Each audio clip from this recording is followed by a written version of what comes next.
Hello students, today I'm going to make video of question answers of lesson. I want something in a cage. In my previous video I have explained the lesson line by line in Hindi, and in this video I'm going to explain question and answers. First question is write true or false against each of following statements. Number one, Mr. Purcell sold birds, cats, dogs and monkeys. Mr. Purcell जो थे वो पक्षी, जानवर, कुत्ते, बिल्ली, बंदर ये सब बेचते थे, and the answer is true. Second, he was very concerned about the well-being of the birds and animals in his shop. वो अपने जो उनकी शॉप थी उसमें जितने भी जानवर और पक्षी रहते थे उनके बारे में बहुत ज़्यादा कंसर्न रहते थे, उनके खाने पिलाने को लेकर, और इसका आंसर है false. Third, he was impressed by the customer who board the two dogs. वो उस ग्राहक से बहुत इम्प्रेस हुए थे जो 2 कबूतर लेके आया था. इसका आंसर है फॉल्स, क्योंकि वो उसको बिल्कुल पसंद नहीं कर रहे थे उस स्ट्रेंज मैन को जो उनके दुकान में कबूतर लेने आया था. He was a successful shop owner though insensitive and cold as a person. वो एक बहुत ही सफल बिजनेसमैन थे या सफल शॉप ऑनर थे, उनका जो एक सफल दुकानदार थे, हालांकि वो इनसेंसिटिव थे.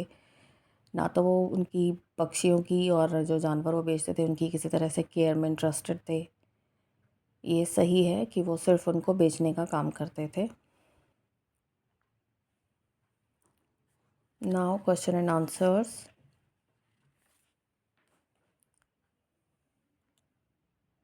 Y mister Purcell compare to an owl. Mister Purcell को एक उल्लू से क्यों कंपेयर किया गया है. Mister Purcell was wearing large glasses and that magnified his eyes so as to give him an appearance of an owl.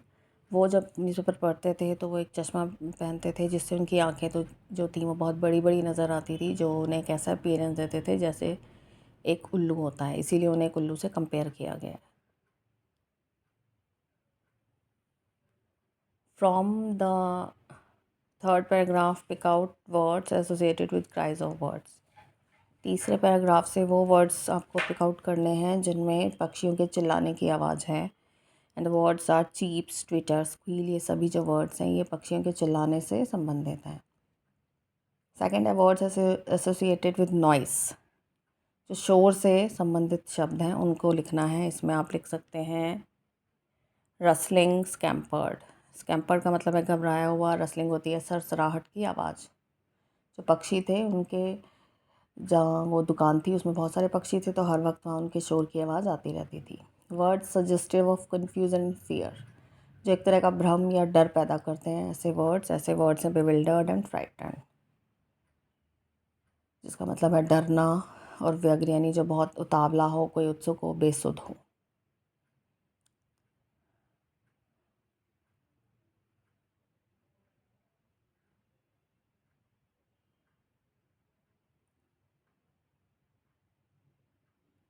Now question number 4. Mr. Purcell heard it no more than he would have heard the monotonous ticking of a familiar clock.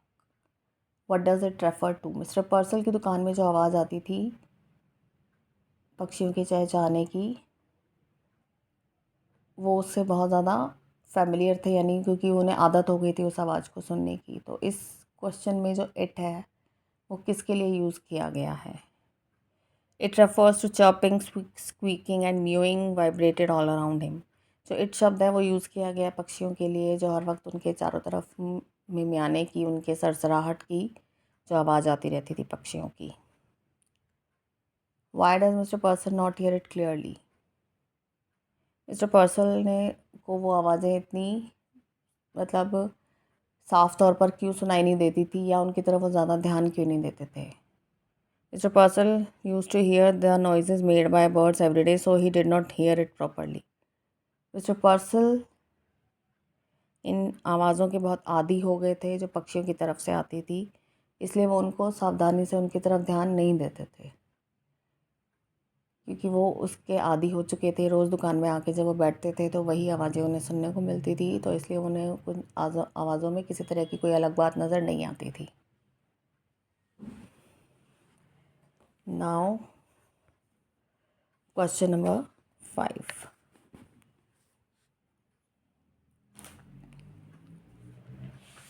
Do you think the atmosphere of Mr. Purcell's shop was cheerful or depressing? Give reasons for your answer. जो उनकी दुकान का जो वातावरण था वो उदासीन था या वो खुशनुमा था? आपको रीज़न देने हैं अपने आंसर के लिए। The atmosphere of Mr. Purcell's shop was depressing because there were chirping and squeaking of birds all around him. It was familiar to him, but others found it annoying. जिनकी दुकान का जो माहौल था वो बहुत ही उदासीन था, क्योंकि वहाँ हर वक्त पक्षियों के चहचहाने की आवाज़ आती थी, चिल्लाने की आवाज़ आती थी उनके चारों तरफ। वो इस चीज़ से फ़ैमिलियर थे, उन्हें आदत हो गई थी इन चीज़ों की, इन आवाज़ों की। लेकिन जो और लोग थे वो उसको बहुत ही, उन्हें वो एक तरह से गुस्सा दिलाने वाली आवाज़ें लगती थी, जो लोग और लोगों को पसंद नहीं आती थी। Describe the stranger who came to Mr Purcell's shop. What did he want? जो दुकान पे आता है ग्राहक मिस्टर पर्सल की, वो कैसा दिखता था और वो क्या चाहता था? The stranger had a shuttling glance and close cropped hair, but his suit was cheap and ill-fitted but new. He wanted something in a cage with wings and something that flies. जो आता है उनकी दुकान में अजीब आदमी, उसकी जो अपनी जो नज़र थी वो इधर उधर चलते फिरते दुकान के ऊपर डाल रहा था, और उसके जो बाल थे वो छोटे छोटे कटे हुए थे, और उसने एक सूट पहना हुआ था जो नया था, लेकिन जिसकी जो पूरी तरह से उसको फिट नहीं आ रहा था। और वो पिंजरे में कोई चीज़ ख़रीदना चाहता था जिसके पंख हों और जो उड़ सकती हो। The man insisted on buying the doves because he was fond of birds. Do you agree?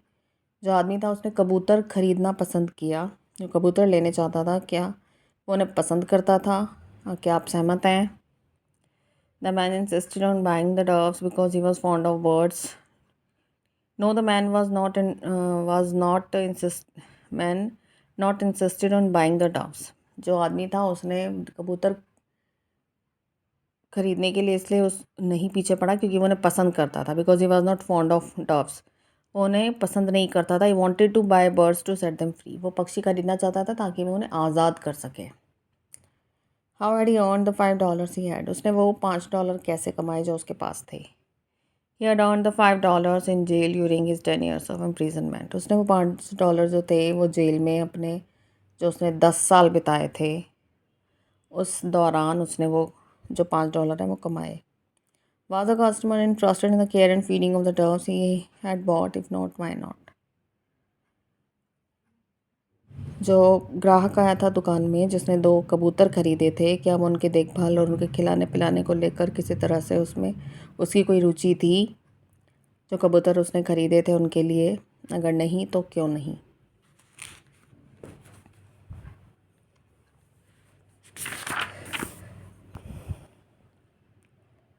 The customer was not interested in the care and feeding of the doves he had bought.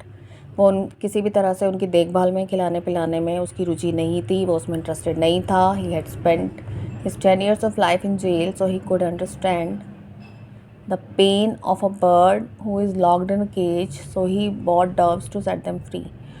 उस customer ने अपनी जो जीवन के 10 साल थे वो jail में बिताए थे, और वो समझ सकता था कि जब किसी चीज़ को बंद कर दिया जाता है पिंजरे में या किसी भी चीज़ में कैद कर दिया जाता है, तो वो जो पक्षी कैद हो जाते हैं उनके उस पेन को, दर्द को फील कर सकता था। तो इसीलिए उसने कबूतर ख़रीद कर उनको आज़ाद किया था। Students, I have explain all the question answers of this lesson line by line in Hindi, and I hope you will like this video, and this video will help you, and subscribe my channel for more videos. Thank you.